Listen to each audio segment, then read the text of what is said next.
E eu quero convidá-lo, então, a abrir no livro de Provérbios, no capítulo 24, versículo 10. E está escrito assim, na palavra do Senhor nosso Deus: se te mostrares frouxo no dia da angústia, a tua força será pequena.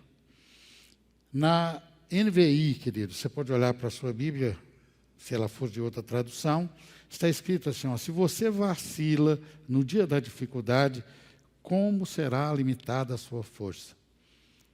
Meus amados, seria muito difícil, eu não tenho o hábito de dar títulos às nossas meditações, os irmãos sabem disso.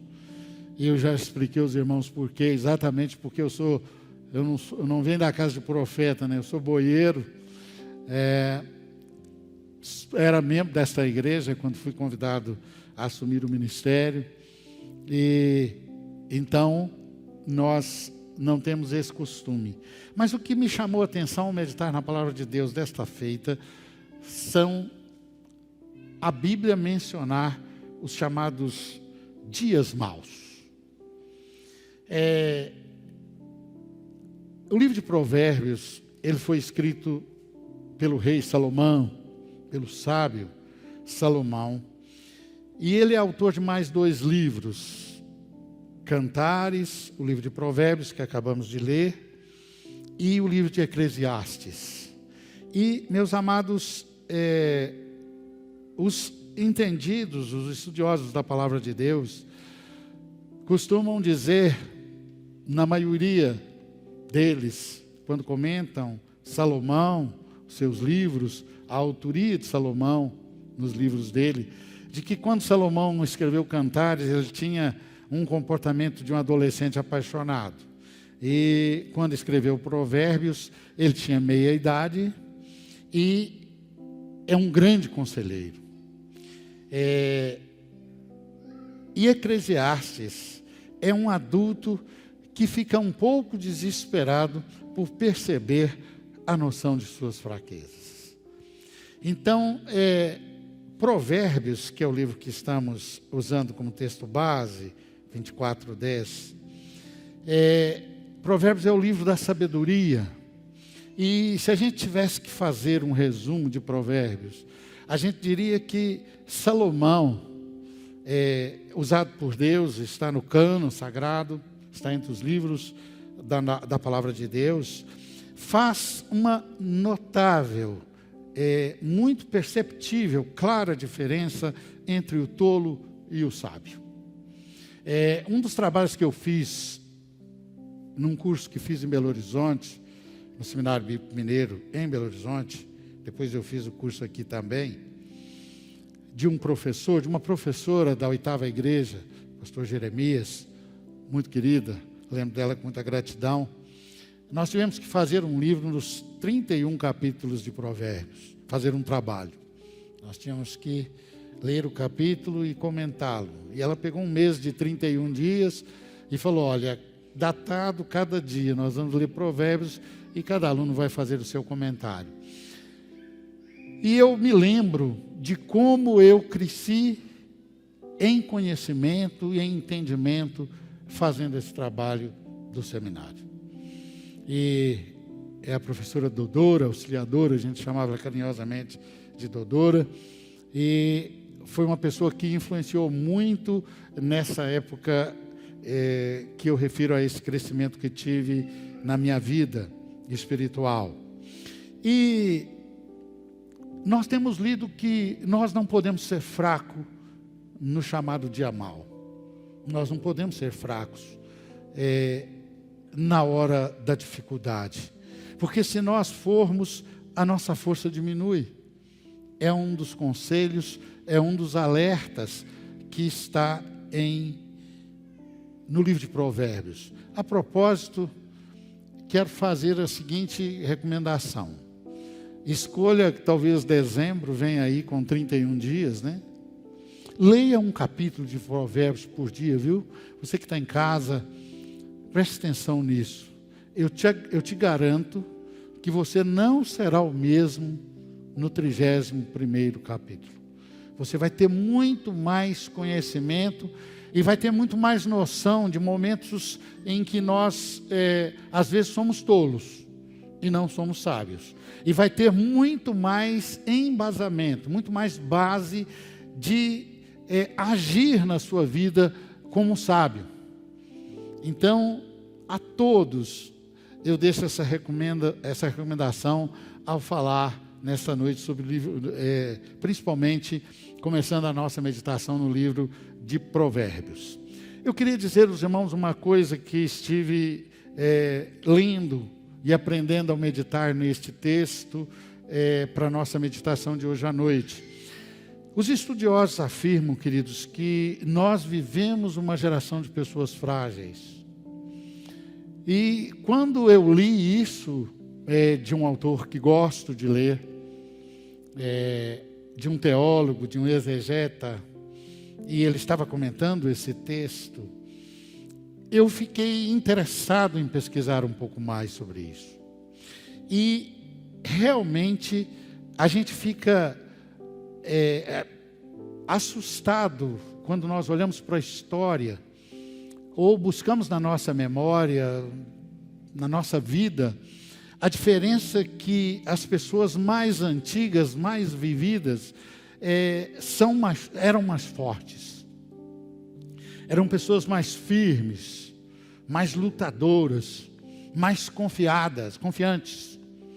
E hoje em dia, principalmente eu trabalhei com adolescentes na escola da CEMIG por mais de 2 décadas. Pessoas entre 17 e 18 anos. E nós vemos que hoje, a geração de agora, se abalam até com notícias boas. Eu já lidei com adolescentes que tinha dificuldade porque passou no concurso e ia assumir uma nova função.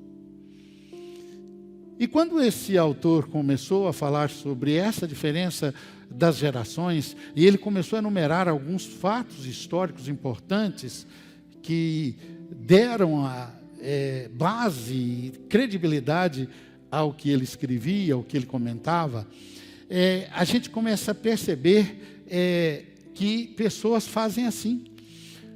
Existe experiência, pessoas que ficam preocupadas, que ficam abaladas, e às vezes a notícia é até boa. A pessoa passou num concurso, a pessoa vai exercer uma nova função, e as pessoas estão assim tão inseguras, queridos. Eu não sei se é privilégio do pastor Claudinho, do pastor Alcides, mas hoje nós temos dificuldade de gente para assumir responsabilidades na igreja. Pessoas inseguras. Pessoas que eu não me lembro, e não é só agora na pandemia, não. Na pandemia piorou.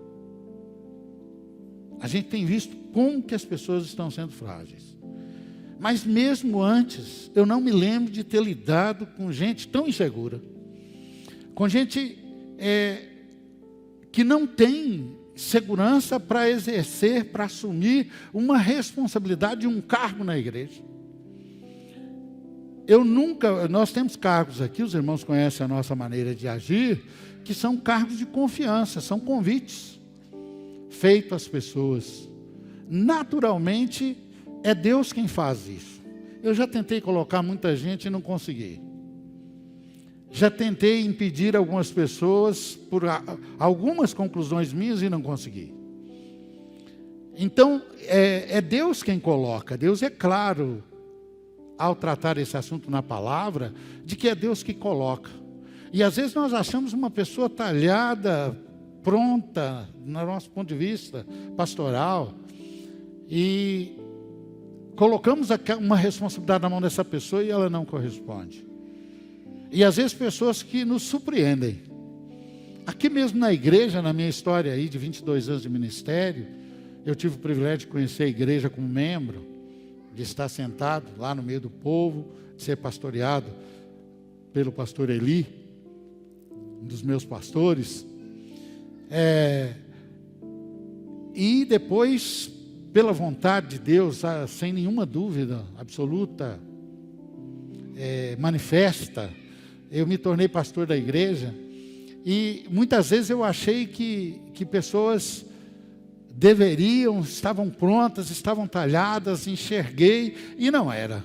E às vezes eu fui surpreendido por pessoas que não se esperava deles, por uma série de coisas, tanta produção, tanta resposta, tanta responsabilidade, tanta noção do reino de Deus. E quantas pessoas que a gente percebe que não tem um cargo, uma função prescrita de um cargo, e são tão importantes, são colunas, são pessoas que agem na obra. E eu tenho achado grande dificuldade isso com os jovens. Como está difícil hoje a questão do trabalho de jovens, pastor. Se o senhor for um privilegiado, se o senhor for, pastor, amém. Mas essa não é a minha experiência dos últimos anos. Eu vim de uma época em que as pessoas postulavam ter um cargo na igreja. As pessoas queriam ser responsabilizadas. As pessoas queriam mostrar a Deus e à igreja seu trabalho. As pessoas queriam produzir. A noção de dar frutos, de não estar parado, inertes, de ser igreja, de ter noção que o crente ele está em constante crescimento. E eu falo assim, mas só isso é o crescimento? Não. Uma pessoa que estiver conectada na videira, uma pessoa que estiver na presença de Deus, ela vai produzir frutos. É uma coisa natural, é um sinal de vida, é um sinal de vitalidade. E nós temos tido grande dificuldade hoje com os mais jovens. Grande dificuldade, não é? E eu falei aqui numa mensagem nesses últimos dias, que hoje simplesmente os jovens param. Param porque eu estou estudando para o vestibular. Um dia eu falei com a pessoa, mas você vai mesmo para o vestibular sem a bênção de Deus? Você vai tirar? Pastor, eu vou ficar ausente dos cultos, porque eu vou estudar. Mas você vai ficar ausente dos cultos, mas de que? Você não vai nas outras, você vai jogar bola ainda? Você vai fazer isso, vai fazer aquilo? A pessoa vai, contudo ela vai tirar na igreja. Agora na pandemia, por exemplo, a igreja parece ser o lugar mais contaminado do mundo. As pessoas vão para todo lado e não querem vir ao templo.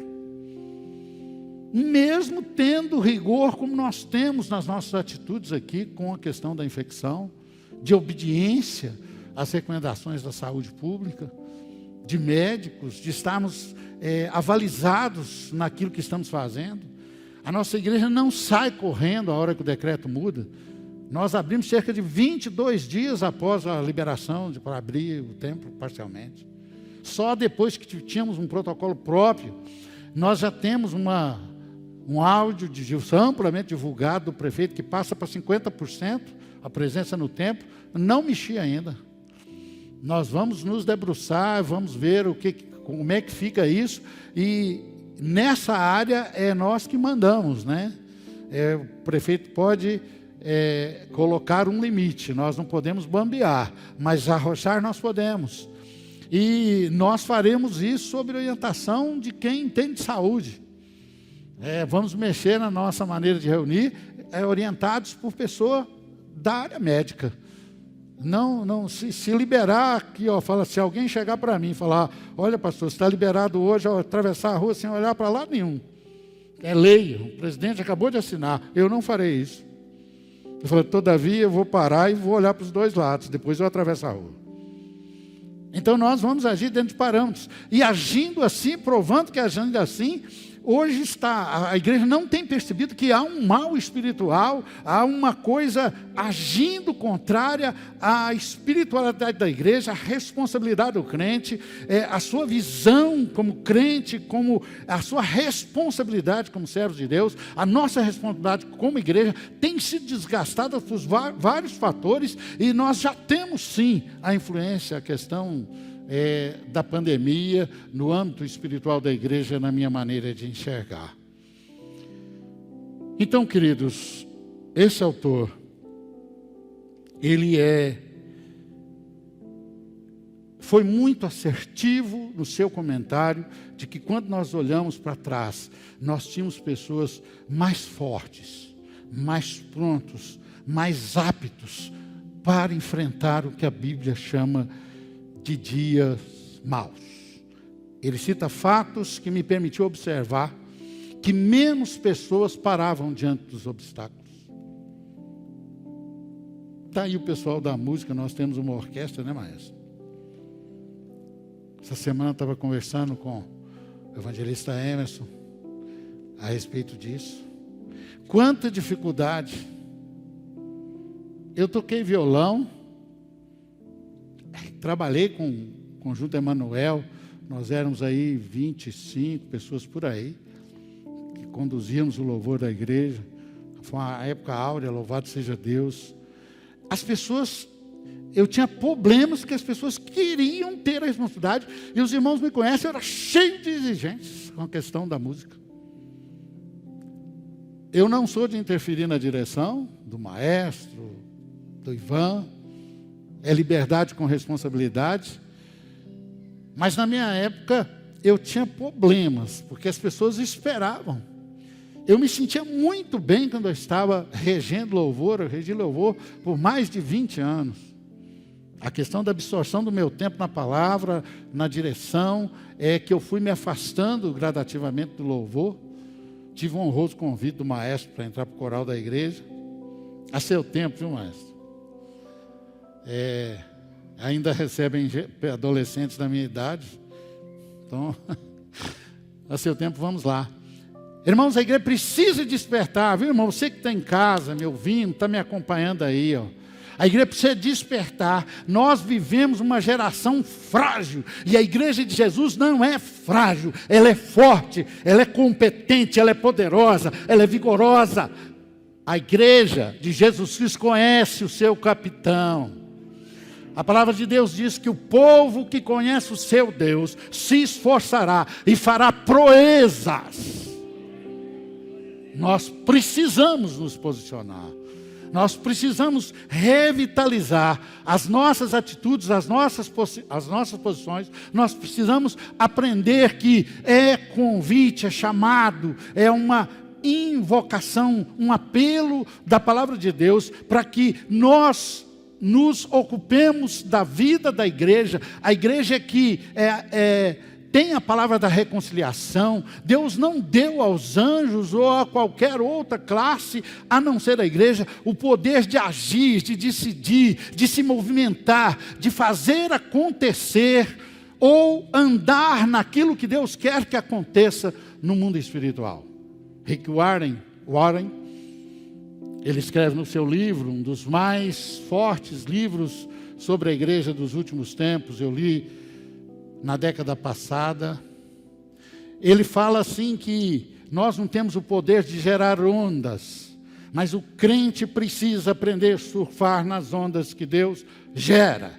Olha, a pandemia é uma onda que Deus gerou no mundo, e cabe a mim, cabe a você, cabe à igreja surfar nela, usá-la em favor do reino de Deus, usá-la em favor da vontade de Deus, daquilo que Deus quer para a nossa vida, para o reino dele, para a igreja. Nós somos responsáveis pela nossa geração, nós somos responsáveis pelas pessoas que estão à nossa volta, sabe? E não ser fraco e estar apto a lutar, não parar diante dos obstáculos, ser uma pessoa que luta, que acredita, que avança. Isso é uma vontade de Deus expressa, manifesta, é uma característica que a igreja precisa ter, que a igreja precisa ter consigo nesses dias.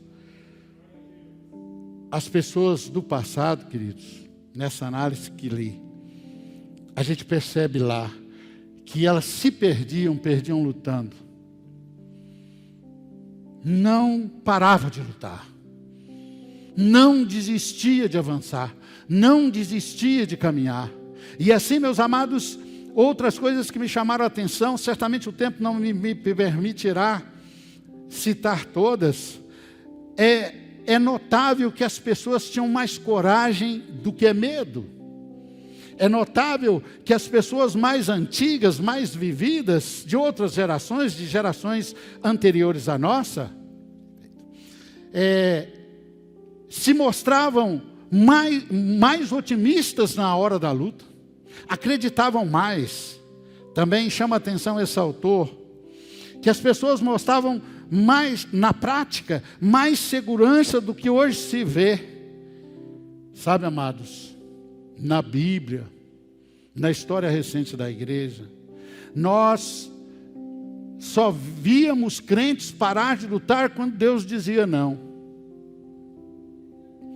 Enquanto Deus não dissesse não, os crentes continuavam lutando. Então nós temos mesmo, diante desse texto do sábio Salomão, de que se nós formos fracos, a nossa força fica pequena. Se nós formos tímidos na hora de lutar, a nossa força fica pequena. Nós temos mesmo a observação de que até a igreja da geração passada, ela lutava com mais vigor. Talvez era muito mais intimidada do que hoje. A luta hoje está mais no campo intelectual. A igreja do Senhor hoje, ela está sendo atacada nas faculdades, no meio estudantil. O evangelho está sendo criticado. O processo do anticristo, aquilo que se manifesta contra Deus, contra o evangelho de Jesus Cristo, está no meio intelectual, está infiltrado. E nós, como igreja, não podemos perder tempo, queridos.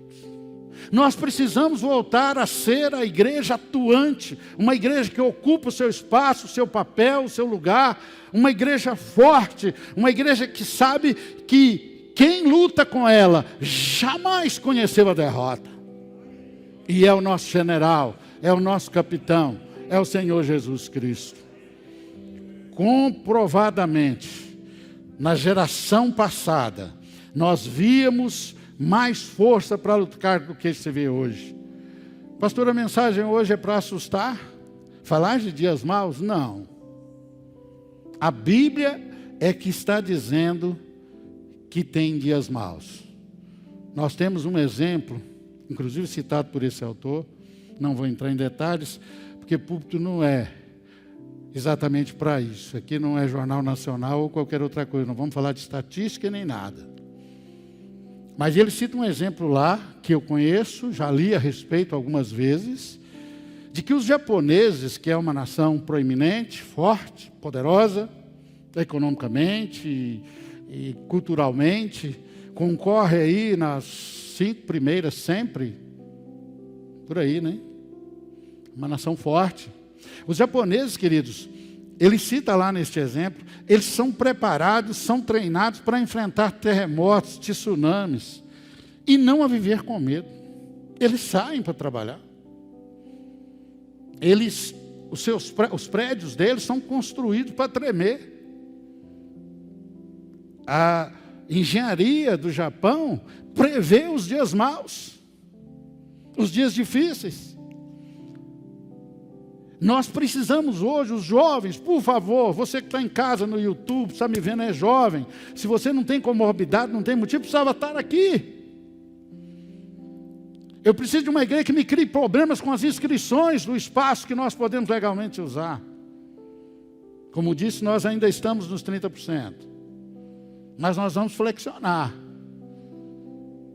E nós precisamos voltar, precisamos ser robustos, precisamos ser fortes. Nós precisamos parar de ser um povo assustado, um povo amedrontado. Nós precisamos, olha, não sou eu, mas é a palavra de Deus quem nos avisa que os dias maus podem vir. Quem é que esperava a pandemia? São dias maus. Hoje à tarde eu recebi a notícia que o meu sobrinho, meu primeiro sobrinho mais velho, está internado, está na UTI. Dias maus. Mas aí, alguém poderia estar dizendo assim, dias maus? Sim, dias maus. Porque às vezes a pessoa pensa que não passar num concurso é dia mau, isso não é dia mau. Não. A Bíblia está dizendo que poderão vir dias maus. Hoje nós temos um alinhamento no mundo. Os Estados Unidos, agora mesmo falávamos no gabinete pastoral sobre Londres. Está fechado até dia 31. Até dezembro. Não vi. E a possibilidade da Espanha, né? Lockdown até dia 31. Irmãos, pode vir os dias maus.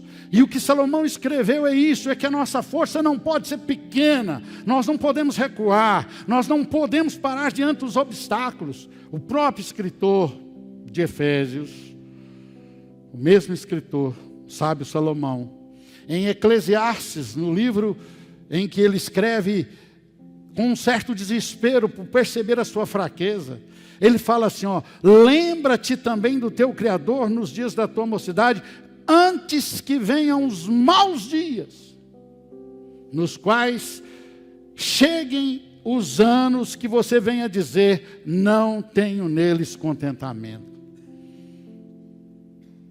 A nossa vida não é aqui, queridos. Esse tempo é passageiro. Esse tempo é para servir a Deus. Esse tempo é para fazermos a vontade de Deus. Esse tempo é para conhecer a Deus. Esse tempo de vida aqui, ele é rápido. É para amarmos a Deus sobre todas as coisas. É para provar que temos o amor de Deus ao amarmos o próximo como a nós mesmos. Em andarmos na direção de Deus e na direção do nosso próximo.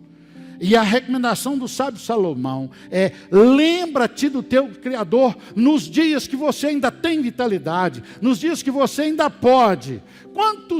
Quantas vezes a gente não tinha nenhuma lei de pandemia, e pode vir outras, queridos. Não esperes dias melhores. Pode vir outras. Quantas vezes nós não tínhamos nenhum impedimento, como temos agora com relação à saúde, e nós não fomos fiéis, e nós não fomos presentes, e nós não fomos atuantes. Deus quer, queridos, que a igreja saia dessa pandemia, que a igreja saia dessa luta, que a igreja saia desses dias maus, vigorosa. Uma igreja imponente e que realmente venha marcar a sua geração.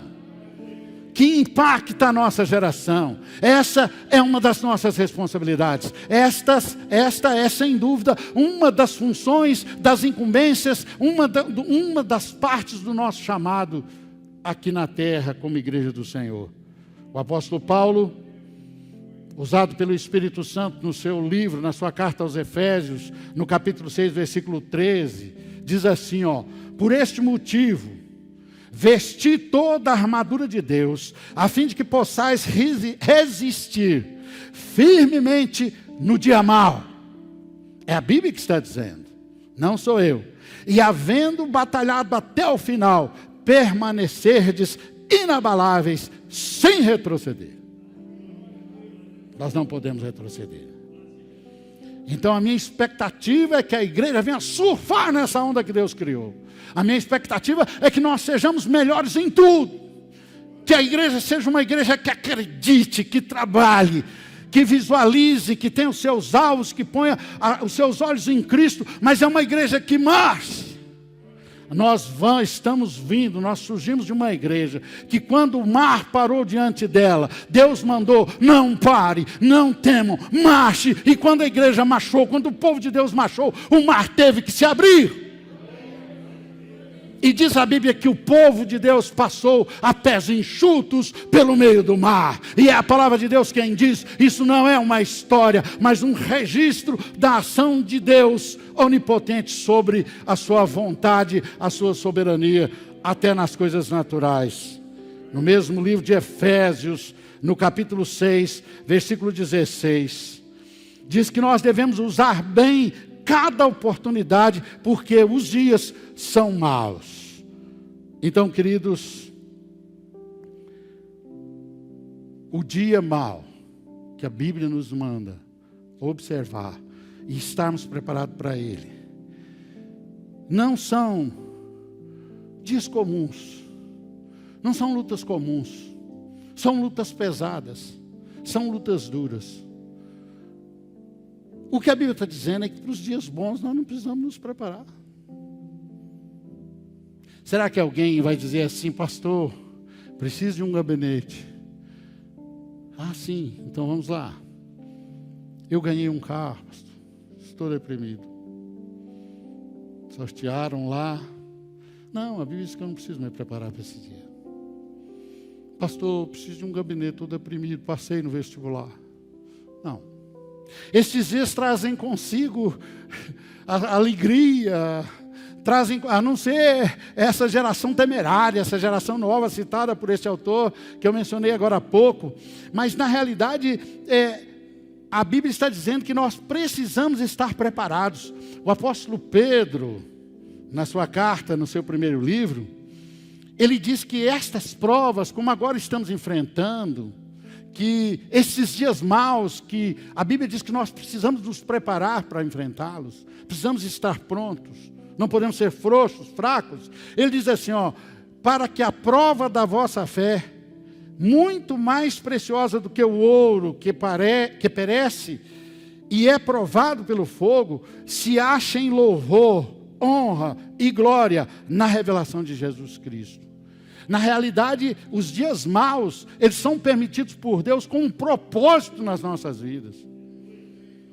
A igreja sem murmuração, a pessoa de Deus sem murmuração, precisa ter consciência disso. Na realidade, eu quero dizer aos irmãos que eu não conheço na Bíblia Sagrada nenhum registro, nem na história mais recente da igreja, nenhum crente, nenhuma pessoa fiel a Deus que não tenha enfrentado os chamados pela Bíblia de dias maus, de que sua fé tenha sido provada. Jesus disse em João, no capítulo 16, Evangelho segundo São João, capítulo 16, versículo 33, ele diz assim, eu disse essas coisas para que em mim vocês tenham paz. Neste mundo vocês terão aflições. Contudo, tenham bom ânimo, disse Jesus, eu venci o mundo. Esse precisa ser o espírito da igreja. É muito evidente então, queridos, nas Escrituras, que Deus quer que estejamos preparados para enfrentar os dias maus, a prova da nossa fé, para que a nossa casa esteja firmada na rocha. O Espírito Santo usa o evangelista São Mateus, no capítulo 7, versículos 24 e 25, para dizer assim, quem ouve estas minhas palavras e as pratica, é como um homem prudente que construiu a sua casa sobre a rocha. Caiu a chuva, transbordaram os rios, sopraram os ventos e deram contra aquela casa e ela não caiu, porque tinha seus alicerces na rocha. Na realidade, precisamos estar preparados. É por isso que nós temos o culto de oração, o culto coletivo. Temos que ter noção do nosso culto 24 horas. Temos que ter noção do nosso devocional diário. Isso é edificar sobre a rocha. Nós precisamos estar prontos, porque aqui Jesus está dizendo, é para os crentes, é para os servos de Deus, para aqueles que servem a Deus, dizendo que se for prudente, se ouvir, se praticar a sua palavra, virão os rios, os ventos, a chuva, e testarão a nossa casa, a nossa firmeza, e que nós só não vamos desabar, só não vamos ser derrotados, se estivermos firmes na rocha. Temos que crer no melhor. Como será o dia da manhã? Abençoado, Deus estará conosco. Mas precisamos, segundo a Bíblia, estar preparados para viver dias piores. Como esperar? O que eu devo fazer na prática então? Eu não tenho tempo para te citar menos que 2 conselhos. Para você que está aqui, para você que está em casa. 2 exemplos. O primeiro, é preciso crer de verdade, que a Bíblia é a palavra de Deus. É Deus falando com você. Aí você começa a imaginar como vai ser o seu dia. Você vai amanhecer o seu dia amanhã, você tem uma agenda.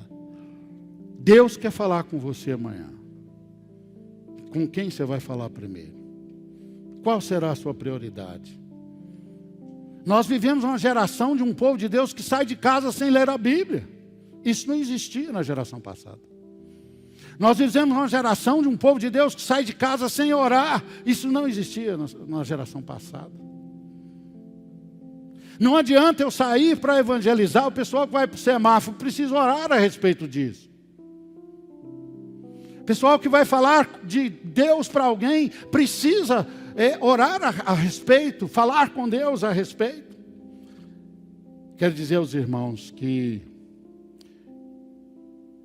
quem crê que a Bíblia é a palavra de Deus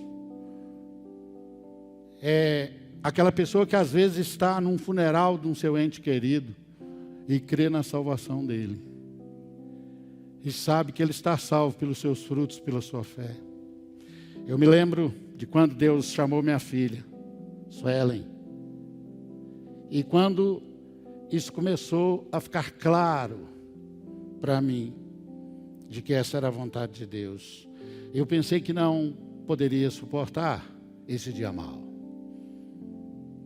Pensei. Pronto. Sem dúvida, foi o dia mais mau que eu já enfrentei na minha vida. A maioria dos irmãos estavam aqui e enfrentaram comigo. E, queridos, naqueles dias, o Espírito Santo começou a trazer ao meu coração várias promessas que eu aprendi na Bíblia. E enquanto isso cristalizava no meu coração, Deus não havia levado minha filha. Sabe por quê? As provas têm um objetivo na nossa vida. Os dias maus têm o objetivo de testar a nossa fé, de fortalecer a nossa fé, de nos dar vigor. A gente cantava no passado, tem muito tempo que eu não ouço cantar esse hino na igreja. Assim, quem é Deus acima do Senhor? Quem é rocha como nosso Deus? Nos treina para lutar, nos fortalece para o dia mau. Porque Ele sabe, Ele conhece todos os dias da nossa vida, e Ele sabe que o tempo que Ele tem em nós, que nós damos a Ele, damos ao Espírito Santo aqui, esse tempo breve de vida, é para que Ele nos prepare para viver na eternidade, e não somente essa vida aqui. Então Deus treina para lutar. E eu comecei a meditar nas promessas naqueles dias. E um dia Deus me falou que era o momento de eu crer em tudo que eu pregava. Que era o momento de viver o que eu lia na Bíblia. O que eu ensinei a muita gente. Que era a hora de eu viver as palavras que eu já dei a muitas pessoas que perdiam um ente querido. E eu me lembro de Deus ter falado claramente ao meu coração de que eu não precisava temer porque Ele seria comigo. E eu disse, Senhor, e a minha família? Então Deus me fez lembrar que na mesma Bíblia que Ele me faz promessas, me fez promessas, Ele também tinha promessa para quem cresce, para a sua família. E de que eu, estando nele, estando com Ele, e Ele em mim, eu não estaria sozinho e nem minha família estaria sozinho. Até que Deus cristalizou no meu coração que se eu fosse Deus, com o poder, com a presciência dEle, com a graça, a misericórdia, o amor dEle, eu faria como Ele fez para a Suelen naquele dia que Ele a levou. Depois disso, então eu provei que Deus usa o dia mau para aumentar a nossa fé. Usa o dia mau para nos provar que Ele é Deus, de que vale a pena orar, ler a palavra de Deus. E Deus me deu forças de entender que um dia Ele me deu a minha filha, mas quando quis, na sua soberania, Ele a levou no dia melhor, na hora melhor e do jeito que a palavra dEle diz que Ele age com seus servos. É preciso então, queridos, nesse primeiro conselho, crer que a Bíblia é a palavra de Deus. E é como um carro, nós somos assim, a comparação que faço com um carro que acende o sinal da reserva. Na realidade, o carro está dizendo assim, você precisa reabastecer.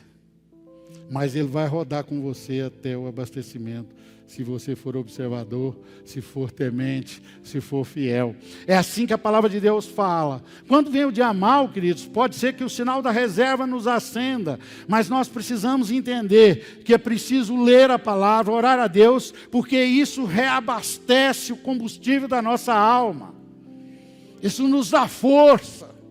Isso nos dá esperança, nos ensina a ter uma experiência maior com Deus. Então, o primeiro conselho, eu tenho mais um, é este. Não vamos ter a Bíblia, queridos, empoeirada numa estante. Tem aquela Bíblia bonita que fica aberta no cima da mesa, né? Aquela Bíblia toda trabalhada. E que acaba tendo que mudar o Salmo 91 para um outro, porque fica amarelo. Ninguém abre, ninguém lê. Irmãos, o crente precisa crer de fato. O crente precisa ler a palavra de Deus. Deixa eu falar para você. A Bíblia nos ensina que ela é como um maná para o povo de Deus no deserto. Todo dia ela é nova.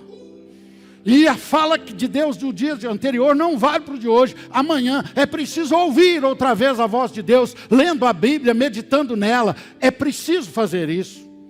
Meu segundo conselho é que é preciso aprender, guardar no coração as promessas que Deus faz na sua palavra. Está escrito em Filipenses 4,13. A gente precisa viver isso. Eu sei que você sabe de cor. Posso todas as coisas naquele que me fortalece. Quando vier o dia mau, precisamos tomar essas promessas, precisamos orar essas promessas, falar, Senhor, eu estou aqui de joelho, porque eu posso tudo em Ti, está escrito.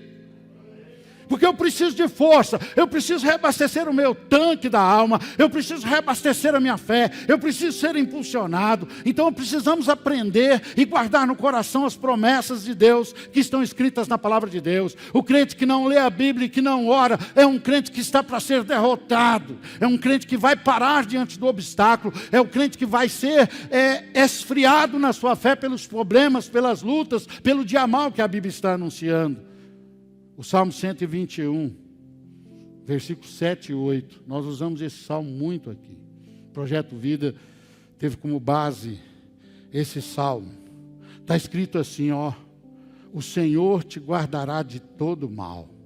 Ele guardará a tua alma. O Senhor guardará a tua entrada e a tua saída, desde agora e para sempre. Nós precisamos ter essas promessas no nosso coração, precisamos guardá-la conosco. O Espírito Santo escreveu também através do apóstolo Paulo em 1 Coríntios 10,13. Não sobrevirá, guarda isso, querido. Não desanima não. Fortaleça seu coração. Visualize a sua vitória. Creia nela. Jesus não perde nada, nunca perdeu nada. Ele é vencedor eterno e Ele nos passou a sua vitória que obteve na cruz do Calvário. Está escrito assim, ó. Não sobrevirá a vocês tentação que não seja comum aos homens. E Deus é fiel. Ele não permitirá que vocês sejam tentados além do que podem suportar. Mas quando forem tentados, Ele, Deus, lhes providenciará um escape para que possam suportar. Deus não nos prova além das nossas forças. Vamos guardar isso no coração. Quero concluir então. Primeiro conselho. Crer, a Bíblia é a palavra de Deus. Ela não contém, não, ela é. Está faltando fé nisso, irmãos. Segundo conselho, precisa saber guardar. Na época que eu converti, eu usava escrever em quadros. Eu lembro na sala da minha mãe. Essas promessas eram escritas. Usava pôr na geladeira. Eu lembro de um casal que eu cuidei como pastor e que a esposa teve uma depressão pós-parto. E eu fazia, naquela época, eles não podiam vir ao templo. Ela estava muito doente. E eu lembro que a visitava o casal, e a gente colocava essas promessas no papel e punha na porta da geladeira. E a gente trocava as promessas de Deus. E no fim, queridos, Deus curou a depressão pós-parto daquela irmã. Teve um momento que eu falei para ela: agora você precisa ir ao médico. Nós temos que ter esse limite no nosso gabinete pastoral. E ela foi a uma médica em Belo Horizonte, crente em Jesus Cristo. E ela deu um remédio para ela e falou para ela assim: ó, você vai tomar esse remédio para o resto da sua vida. E ela chegou para mim alguns meses depois, não me lembro quantos, mas é alguns meses, mais de 2 ou 3, talvez. Falou: pastor, eu quero parar de tomar o remédio. Eu falei: vai orando e lendo a Bíblia. O dia que Deus tiver fé, você para. Pronto, é pela fé. Irmãos, a fé é o canal, é o caminho, é o meio pelo qual Deus trata conosco. Sem fé é impossível agradar a Deus. E ela chegou para mim um certo dia, rápido aqui, depois do culto, aqueles gabinetinhos, né? Que a gente faz aqui, rapidinho. Falou: pastor, 30 dias sem o remédio, eu estou toda livre dele. Fé. Precisamos ter fé, conhecer as promessas e crer. Você precisa ler a Bíblia todos os dias. Ela tem sempre uma promessa nova de Deus para você. A palavra se renova. A Bíblia diz em Hebreus 4:12 que ela é poderosa para isso. Ela é mais cortante que uma espada de 2 gumes. Ela é apta a discernir intenções, sentimentos, pensamentos, tudo que está na sua alma. Então, o crente em Jesus Cristo, a igreja de Jesus Cristo, você que está me ouvindo pelo YouTube, coloque isso na sua mente. A palavra de Deus é nova amanhã. Se você a leu hoje, quando ler amanhã, Deus vai te falar novamente. E ela não é somente um texto, ela não é somente um punhado de palavras, um punhado de letras, mas é a palavra de Deus, ela dá vida. O profeta Isaías escreveu: vinde, ouvi, e a vossa alma viverá. Precisamos tomar posse disso. Também orar, queridos. Esse é meu último conselho de conclusão. Como vai a sua vida de oração? Você tem saído de casa sem orar? Você tem tomado decisões, feito negócios? Você tem seguido a sua vida? Como vai a sua vida de oração? Além de ler a palavra de Deus, você precisa falar com Deus. Deixa eu falar com você. Essas orientações que eu tive de Deus, quando passei pela minha maior prova na vida, que foi o dia que Deus levou minha filha, elas me vieram orando. Quando você está orando, não é só você quem fala, Deus fala com você. Aqui tem promessas pessoais que Deus te entrega na oração. E vai parecer que você está ouvindo uma voz. Assim é comigo. Com você o Espírito Santo te conduzirá. Eu nunca ouvi voz, mas eu sinto o meu espírito instruído, como se estivesse ouvindo.